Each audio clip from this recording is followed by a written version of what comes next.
ഞാൻ എങ്ങനെയെങ്കിലും മയ്യത്തായാൽ കൊള്ളാമെന്ന് പലരും ആഗ്രഹിക്കുന്നുണ്ട്. അവരുടെ കൂടെ പപ്പടം തിന്നിട്ട് ഞാൻ പോകത്തുള്ളൂ. വയസ്സിപ്പോൾ 88.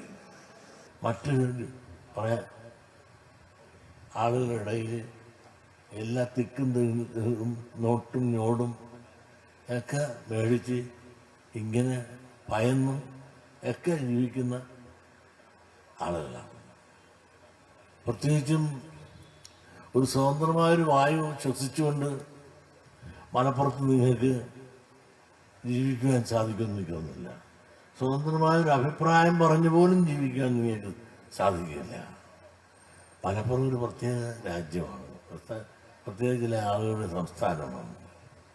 അതുകൊണ്ട് തന്നെ എന്ത് പറ്റി, ഇന്ത്യക്ക് സ്വാതന്ത്ര്യം കിട്ടി ഇത്രയും നാളായിട്ട് പോലും സ്വാതന്ത്ര്യത്തിൻ്റെ ഗുണഫലങ്ങളുടെ ഒരംശം പോലും ഈ പിന്നോക്ക വിഭാഗങ്ങൾക്ക് മലപ്പുറത്ത് ലഭിച്ചിട്ടുണ്ടോ?